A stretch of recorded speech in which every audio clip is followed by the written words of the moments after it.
11절에서 21절까지입니다. 계시록 19장 11절에서 21절까지 함께 읽겠습니다. 또 내가 하늘이 열린 것을 보니 보라 백마와 그것을 탄 자가 있으니 그 이름은 충신과 진실이라. 그가 공의로 심판하며 싸우더라.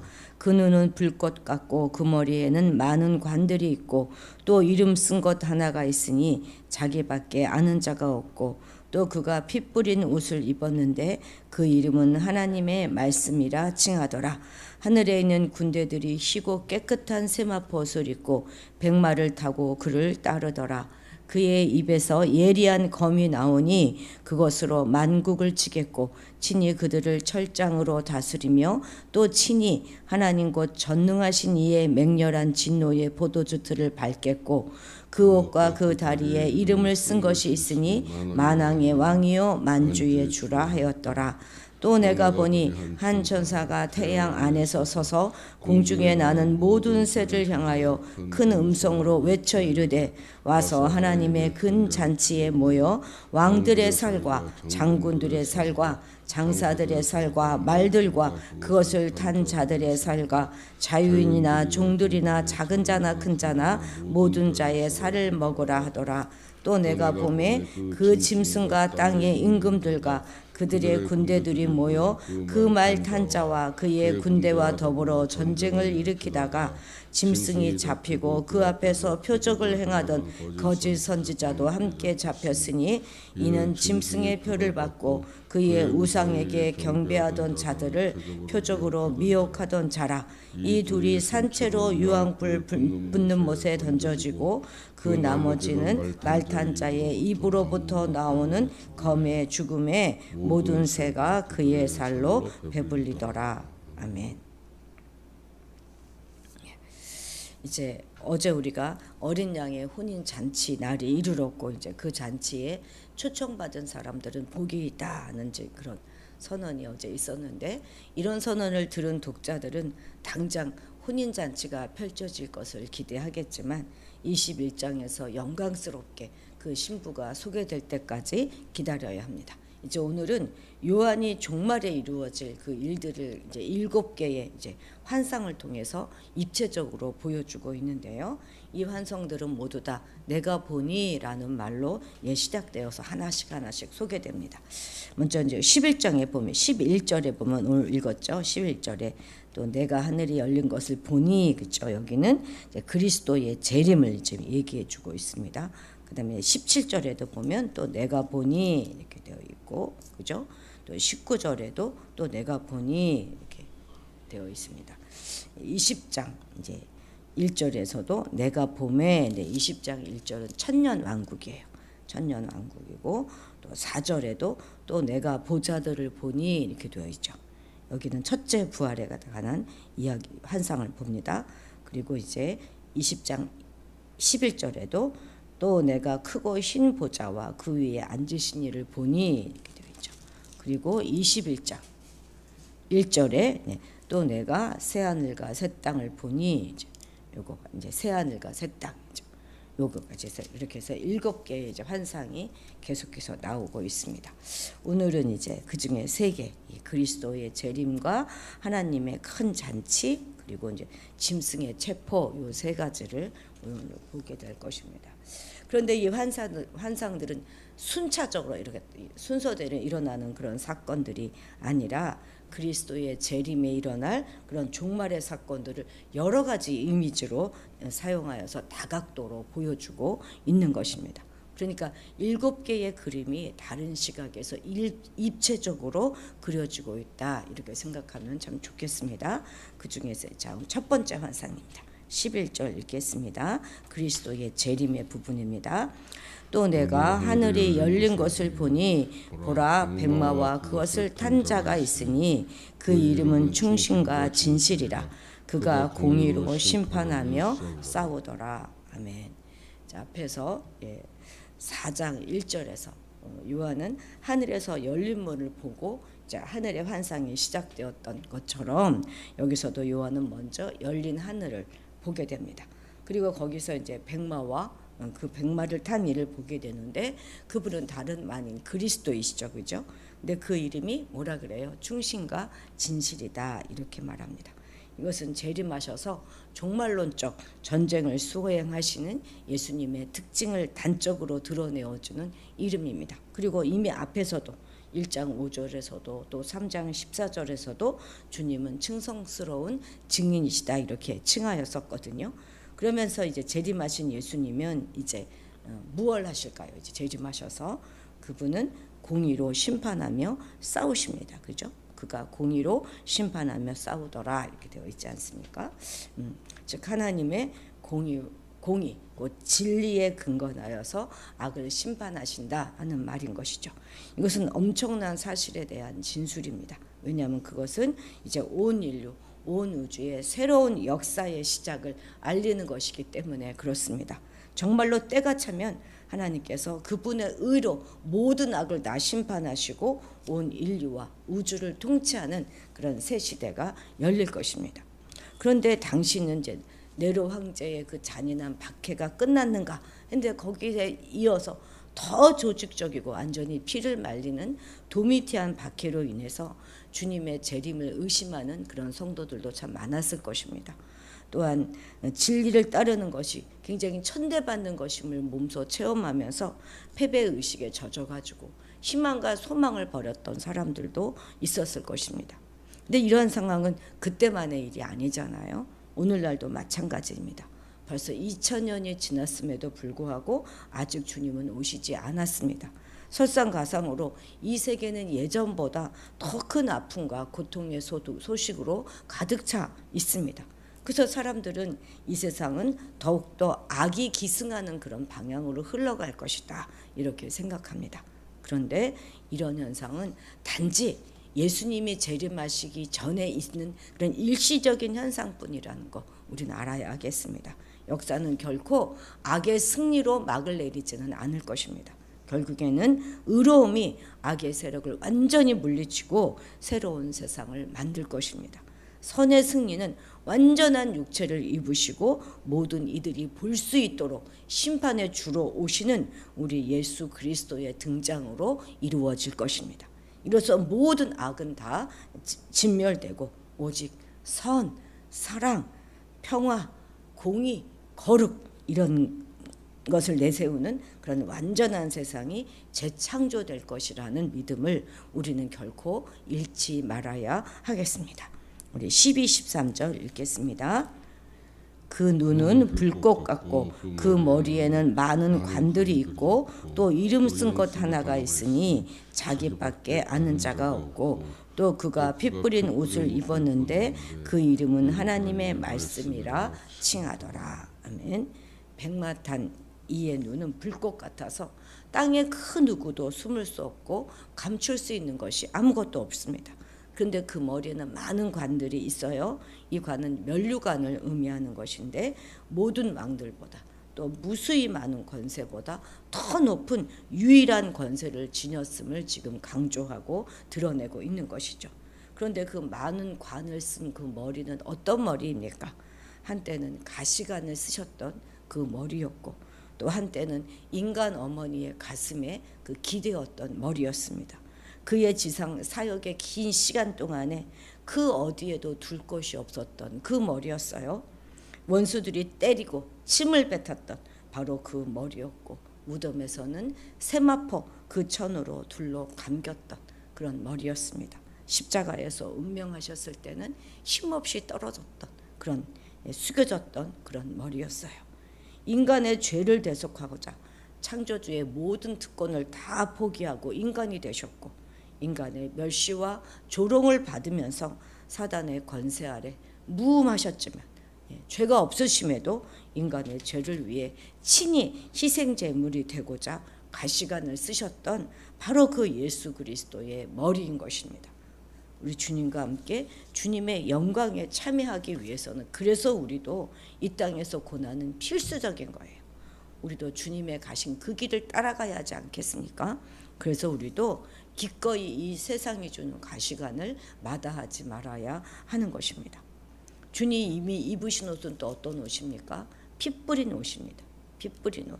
몇몇 학자들은 이것을 그리스도께서 십자가에서 흘리셨던 자신의 피다 이렇게 이해하는 학자들도 있습니다. 그러나 지금 여기 계시록에서 보여주는 것은 그리스도의 피라기보다는 그리스도께서 원수를 진멸하셨을 때 그 옷에 묻은 원수의 피를 상징하는 것, 지칭한 그것으로 우리가 보는 게 더 옳을 것 같습니다.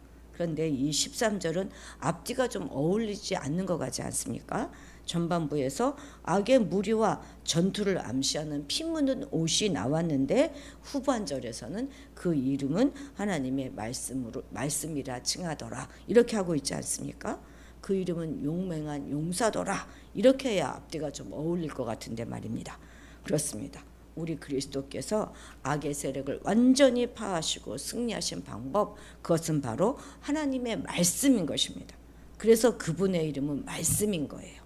그래서 요한복음 1장 1절에도 보면 요한은 같은 요한이잖아요. 요한이 이렇게 고백하잖아요. 태초에 말씀이 계시니라. 이로써 이제 마지막 그 전쟁은 어떤 방식으로 치루어지는지가 분명해지는 것입니다. 15절에서도 보면 그 입에서 예리한 검이 나온다 이렇게 하지 않습니까? 21절에도 보면 말탄 자의 입으로부터 나오는 그 검이 죽었다 이렇게 말하잖아요. 그렇습니다. 이것 역시 하나님의 말씀이죠. 그리스도의 최후 전쟁에서는 말씀으로 승리하게 되는 것입니다. 자, 16절 같이 읽겠습니다. 그 옷과 그 다리에 이름을 쓴 것이 있으니 만왕의 왕이요 만주의 주라 하였더라. 요한은 백마 타시고 오시는 분이 바로 만왕의 왕이요 만주의 주라는 것을 지금 선포합니다. 정말 놀라운 것은 이 본문에 전투 장면이 아예 없다는 것이에요. 하나님께 대적했던 자들은 단순히 그리스도의 입에서 나오는 말씀의 검으로 무너지고 체포되고 영원한 멸망으로 던져지기 때문에 그렇습니다. 하나님의 말씀이 공의로 심판할 때 영적 전쟁의 승리는 확장됩니다. 실로 그리스도의 말씀은 사단의 세력, 그 견고한 세력, 견고한 진을 파하는 강력입니다. 우리 17절도 읽겠습니다. 또 내가 보니 한 천사가 큰 태양 안에 서서 공중에 나는 모든 새를 향하여 큰 음성으로 외쳐 이르되 와서 하나님의 큰 잔치에 모여. 여기 이제 하나님의 큰 잔치의 부분이죠. 공중에 나는 모든 새를 큰 잔치에 초청하는 그런 음성이 들렸어요. 그리고 이어지는 18절에서 보면 큰 잔치에 차려진 연의 음식이 무엇이었는지 소개하고 있는데 그것은 바로 예수 그리스도를 대적한 자들의 시체예요. 이것은 짐승을 따르며 그 표적을 받았던 모든 사람들을 다 포함하고 있어요. 이러한 천사의 초청은 정말 상당히 소름 끼치는 그런 장면을 포함하고 있습니다. 지금 공중의 새가 먹는 시체는 어떠한 자들의 시체라고요? 그 시체는 심판자, 곧 예수 그리스도와 성도를 대적하고 인류의 마지막 전쟁을 일으킨 짐승을 따르는 자들의 것입니다. 그러니까 예수님을 다 대적한 그런 인간들이죠. 그렇게 예수님을 대적하고 성도들을 대적한 그런 자들은 죽임을 당할 뿐만 아니라 무덤에 장사되지도 못하고 결국 새의 먹이가 된다는 것입니다. 시체가 장사되지 못한다고 하는 것, 더군다나 짐승의 먹이가 된다 하는 것은 히브리 사고에 의하면 더할 나위 없이 수치스럽고 불명예스러운 것입니다. 그러니까 이 환상을 통하여서 우리는 예수 그리스도의 대적자들이 얼마나 잔혹한 패배를 맛봐야 하는가에 대한 강력한 교훈을 얻을 수 있는 것이죠. 그렇습니다. 예수 그리스도를 대적한다고 하는 것은 처절한 패배를 약속하는 것, 예약해 두는 것과 똑같습니다. 인간이 가질 수 있는 모든 것을 100이라고 한다면 어떤 이는 다 가졌지만 그 중에 한 가지를 가지지 못해서 고통스럽고 치욕스러운 최후를 맞이하게 되는 사람이 있는가 하면 세상에 다 가지지 못했어요. 그러나 단 한 가지 그곳으로 인해서 최종적인 승리와 기쁨을 누리는 그런 사람도 있다는 것이죠. 그 한 가지가 무엇이겠습니까? 바로 우리의 신앙이고 우리의 믿음인 것입니다. 그러므로 우리는 어떠한 경우에도 신앙을 절대로 포기해서는 안 되는 것입니다. 만약 우리가 뭔가 꼭 포기해야만 하는 그런 상황이 닥치게 된다면 그것은 신앙이 아니라 우리의 믿음이 아니라 차라리 그것이 생명일지라도 그것을 포기해야 하는 것이 마땅한 것입니다. 자, 이제 19절에서부터 이제 마지막 21절은 인류의 마지막 전쟁이죠. 아마겟돈 전쟁의 시작과 끝을 보여주고 있습니다. 그런데 이 전쟁의 중간 과정은 다 생리되고 시작과 끝만 보여주고 있는 의도는 분명하죠. 완전한 승자와 완전한 패자가 있다 하는 것을 지금 우리에게 강조하여 보여주는 것입니다. 19절에서 21절까지 같이 다 읽어보겠습니다. 또 내가 보매 그 짐승과 땅의 임금들과 그들의 군대들이 모여 그 말탄 자와 그의 군대에 더불어 전쟁을 일으키다가 짐승이 잡히고 그 앞에서 그 표적을 행하던 거짓 선지자도 함께 잡혔으니 이는 짐승의 표를 받고 그의 우상에게 경배하던 자들을 표적으로 미혹하던 자라. 이 둘이 산채로 유황불 붙는 못에 던져지고 그 나머지는 말탄 자의 입으로부터 나오는 검의 죽음에 모든 새가 그들의 살로 배불리더라. 아멘. 추정하던 자들에 대한 심판에 이어서 드디어 두 짐승도 다 사로잡힙니다. 그 짐승은 땅의 임금들과 군대들을 동원해서 주님과 그의 군사들을 대적하도록 조장했던 그런 세력들이죠. 가공할 위세로 악의 세력을 막 진두지휘하면서 어리석은 자들을 사지로 다 밀어 넣었습니다. 짐승과 더불어 거짓 선동으로 전쟁과 폭력에 참여케 했던 선지자들도 함께 사로잡혔습니다. 이들은 짐승의 표를 받고 우상에게 경배한 자들을 표적으로 미혹했던 거짓 입술을 가진 그런 자들이죠. 그래서 이들은 모두 다 유황불에 던져집니다. 역사는 반드시 그리스도의 승리로 종결됩니다. 이것이 바로 기독교가 가지고 있는 역사관이고 종말관입니다. 하나님의 새 천국, 새 하늘과 새 땅에는 사탄과 죄와 악의 세력이 있을 자리는 전혀 없습니다. 이로써 요한은 조금도 타협하거나 나태해져서 현실에 안주하는 그런 신자들에게 강력한 메시지를 전달하고 있는 것이죠. 어린 양께 충성하는 것, 그것이 바로 짐승에게 항거하는 것입니다. 짐승과 싸우고 짐승과 이기는 것은 어떤 전쟁으로 이기는 게 아니에요. 그것은 바로 우리가 주님께 충성하는 그것입니다. 요한계시록은 어느 한순간도 중립적인 그런 포지션을 염두에 두지 않습니다. 어린 양을 따를지 짐승을 따를지에 관한 선택은 모두 다 독자의 몫인 것이죠. 최후 승리를 믿고 백마탄 주님과 함께 영적인 싸움에 나서야 하겠습니다. 2000여 년 전에 초대교회에서는 세상 종말이 이제 정말 얼마 남지 않았다 이렇게 해석하였습니다. 5세기에 로마 제국이 멸망했을 때 로마의 멸망은 곧 세계의 멸망이다 이렇게 기독교는 해석했었어요. 14세기에 유럽에 패스트가 만연하여서 유럽 인구의 3분의 1이 죽었을 바로 그때도 모든 교회는 입을 모아서 그때가 지구 종말이다 이렇게 단언했었습니다. 16세기에 전 유럽은 소위 십자가 전쟁에 막 휘말려서 오랜 세월 고통 속에 살았고 또 경제 공황으로 농민 봉기가 일어나서 대혼란이 벌어졌을 그때에도 교회는 이제 정말 세상의 종말이 왔다 이렇게 말하였었죠.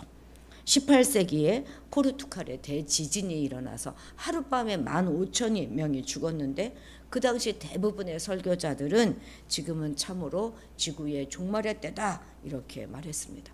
얼마 전에 코로나가 전 세계를 휩쓸었을 그때에도 종말의 때라 여겼던 많은 사람들이 있었습니다.